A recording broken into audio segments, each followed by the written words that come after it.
Hey there, welcome back to the Digital 3.0 podcast. I'm your host, Austin Richard, and today we're diving into the world of cryptocurrency exchanges. These are the gateways to buying, selling, and trading digital currencies. If you're new to crypto or you just want a little bit of a deeper understanding of what these exchanges are, this episode is definitely for you. And we'll also talk about on-ramping, which is a fancy way of saying converting your regular money like dollars or euros or yen into cryptocurrency. So whether you're just starting your crypto journey or you've already dipped your toes into the crypto pool, stick around. I'm sure you'll learn something you didn't know. Okay, ready? Well, here we go. Let's start with the fundamentals. What exactly is a cryptocurrency exchange? Well, you can think of it as an online marketplace where cryptocurrencies like Bitcoin, Ethereum, and thousands of other cryptocurrencies are traded. It's similar to how the stock market works for shares of a company. So on these exchanges, people buy or sell or trade digital assets. Simple enough, right?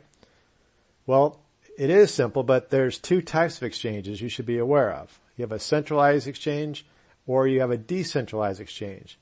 And decentralized exchanges are referred to as DEX. So let's break them down. Centralized exchanges are the big players. These are the giants like Coinbase, Binance, Gemini, or Kraken. There's more big players, but I'm really not going to get into that too much right now. These platforms are centralized because they operate like intermediaries between buyers and sellers. They provide the structure for trading and often take a fee for facilitating those transactions. So imagine you're in a busy marketplace and there's a central hub that's coordinating all the buying and selling. Have you ever seen those old, maybe you've even seen them recently, but I think about the old movies or the old things where they had the New York Stock Exchange and you had the sellers and the buyers yelling out orders, things like that. That's a centralized exchange. They're user-friendly, they're secure, and they make it pretty easy for beginners to jump right in. But because these are centralized exchanges, they also require you to sign up and go through what's called a KYC, which is Know Your Customer, that's essentially a fancy way of saying they need to verify your identity. And if you've ever opened up a bank account, you'll be familiar with this process. KYC is meant to ensure the platform is complying with laws to prevent money laundering, among other things. This means you'll need to provide some sort of personal information, usually a government ID, and sometimes even a selfie. Yep, that's right. We're into selfies now we're into the future here, using selfies for a crypto platform. So these DEX, or the decentralized exchanges, are a bit different. They operate purely on the blockchain, meaning there's no central authority overseeing everything. It's just peer-to-peer trading directly between users. No intermediaries, no middlemen, and importantly, to some people, no KYC. Platforms like Uniswap and SushiSwap, which is hard to say, are an example of DEX. It's kind of like going to a garage sale. You negotiate directly with the seller, and so no one else is involved in that transaction. This can give you more privacy, but it also comes with some trade-offs, like less liquidity, meaning there might not always be buyers or sellers for what you want to buy or sell. And it's a lot more a complicated interface for beginners. So people usually start with centralized exchanges. So whether you want the convenience and the liquidity of a centralized exchange or the privacy of a DEX or a decentralized exchange, it depends on what you're looking for. Again, personally, I recommend starting with a centralized exchange. If you're new, it's smoother and it's an easier experience. But if you're a crypto veteran and you want to be in more control and you want more privacy, the DEX might be the way you want to go. So now that you have a handle on what crypto exchanges are, let's kind of get to the nitty-gritty of on-ramping. And again, that's the process of converting your fiat currency into cryptocurrency. So if you've ever bought anything online, you're probably familiar with how the process works. It's pretty straightforward, especially on a centralized exchange like Binance or Kraken. And I'll walk you through some of the steps. Now, if you're getting serious and you want to actually put some money into the exchanges, the crypto exchanges, there are really good, I'm not going to reinvent the wheel here, there are really good YouTube videos that go through step-by-step process, but I'm going to kind of just cover those so you can have a little bit of an idea of how it works. So first things first, you're going to sign up, and you need to create an account on your chosen exchange. This typically involves entering some personal details like your name, your email, and a strong password. Don't use 1234 or password. Most platforms also require a two-factor authentication or a 2FA. What's a 2FA? Well, it's just an extra layer of security that sends a code to your phone or your email every time you want to log in. So if you've ever logged into your Gmail or your bank account, you've probably seen this before. And trust me here, in the crypto world, security is a really, really big deal. So make sure you enable the 2FA. Okay, next is the KYC part. As I mentioned earlier, this process involves submitting some form of ID, like your driver's license or your passport, and sometimes even a selfie for verification. You know, why would you need to provide a selfie?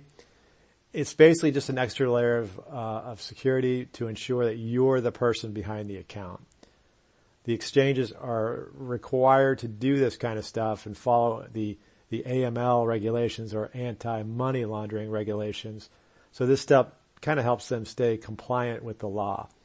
It might seem like a bit of a hassle, but it's there to protect everyone in the whole ecosystem. Okay, this will be step number 3. Once your account is set up and verified, the next step is linking a payment method to it. And this can be a bank account, a credit card, or a debit card. In some cases, even PayPal, which actually I think you can buy on PayPal directly maybe, but I don't do that. So, okay, just a quick heads up though, using a debit card or a credit card is faster, but it might come with higher fees compared to a bank transfer. So if you're not in a hurry, a bank transfer might save you a little bit of cash depending on what you're working with. And then you want to deposit the fiat currency, your fiat currency. So now that you've got your payments sorted out, now is the time that you're going to take your fiat currency and put it onto or into the exchange. This part can vary in terms of speed. Like I said, a credit card deposit might actually happen instantly or real quick. But a bank transfer could take a few days. So if you do that, you've got to be patient. And then once your funds are in the exchange, you're ready to buy. Okay, you're ready to buy crypto. And here's one of the exciting parts.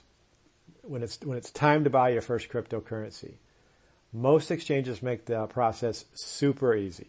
It's just like adding items to your cart when you're doing online shopping.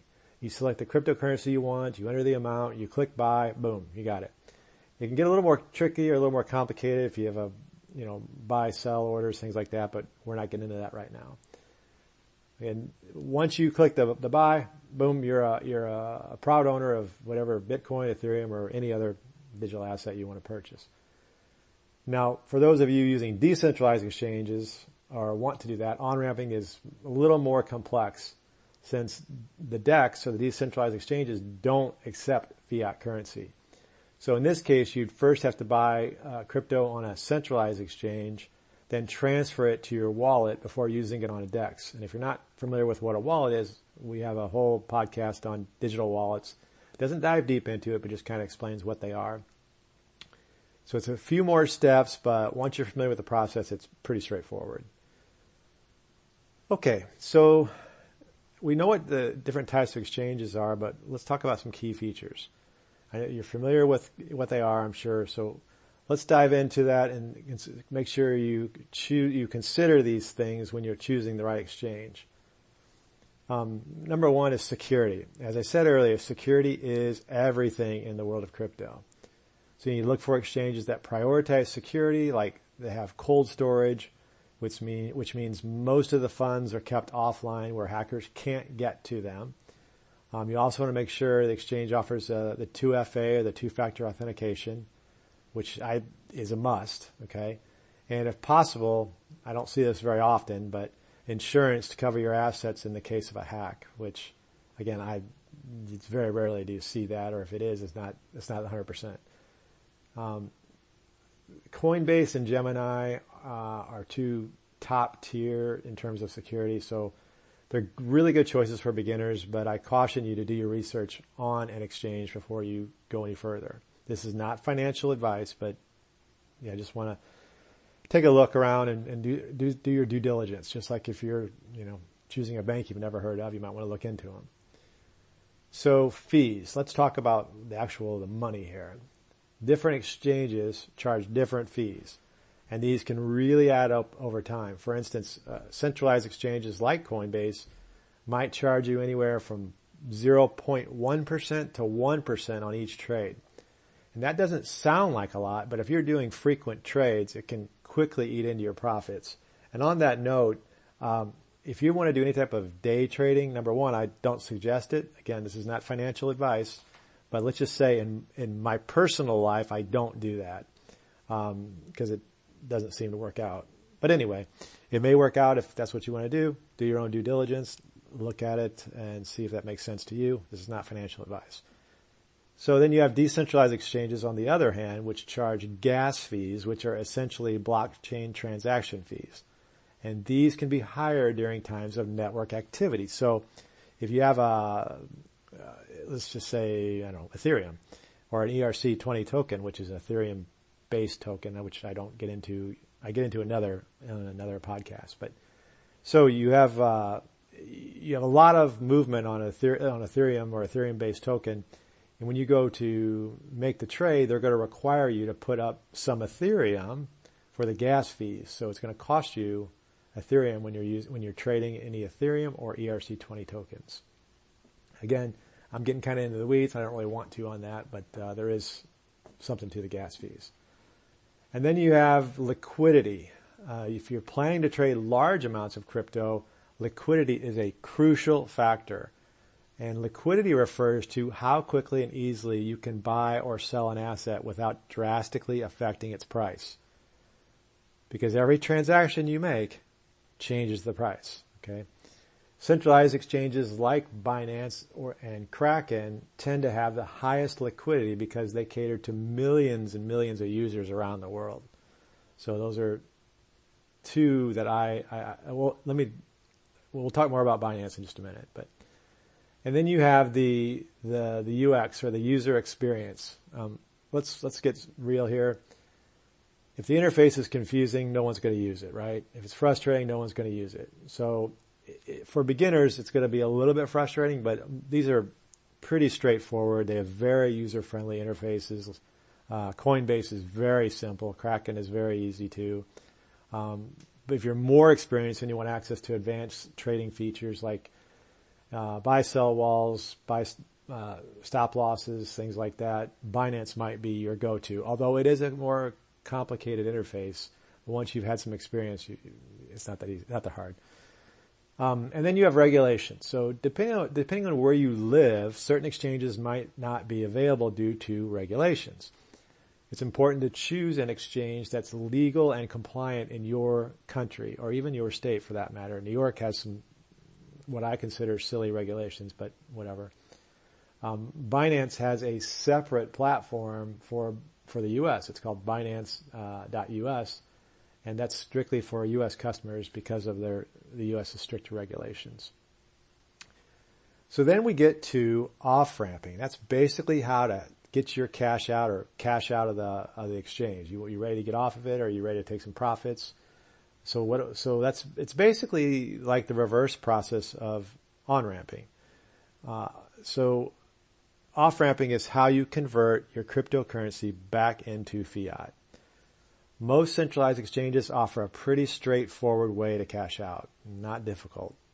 You simply sell your crypto for fiat on the exchange, and then you withdraw that fiat. It shoots right to your bank account or whatever payment method. It's there very quickly, usually, unless there's some issues. But essentially it's the same process as on-ramping, just in reverse. But here's a little pro tip for you. Don't wait until the last minute to cash out, especially during periods of high market volatility. Some exchanges will have temporary shutdowns or have issues with their network. I have my thoughts on that, but whatever. So crypto can move really, really fast, and it might take a few days to complete the withdrawal process. So depending on the exchange, you be careful and make sure you don't, you understand that cashing out may not be immediate if it's very volatile. So you don't want to be caught waiting while the market shifts kind of under your feet there. So also, you want to be mindful of fees during the off-ramping process. Some exchanges are going to charge withdrawal fees, and these fees can vary depending on the payment method you use. But I just want to say one thing, that the amount of, let's call it, profit, and again, this is not financial advice, but the amount of profit you can make, in some cases, I'm not saying you want to day trade, but I mean, in some cases, if you leave your, if you hold on to your, it's called HODL, H-O-D-L, if you hold on to your digital assets, usually these fees are going to be worth paying. Let's put it that way. But it is always a good idea just to kind of review the fee structure before you make any major moves. So that's really a wrap on today's issue. We covered a lot, so maybe listen to this a couple times just to kind of get your understanding of the different types of crypto exchanges and getting started and on-ramping and off-ramping or cashing out when you're ready. Okay, maybe go through and try it.